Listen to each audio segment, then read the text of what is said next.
Hello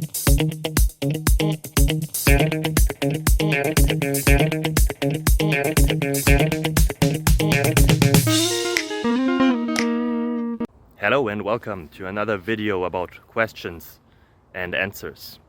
I hope the answers to your question helped you. If they don't, leave a comment. If they do, leave a comment as well.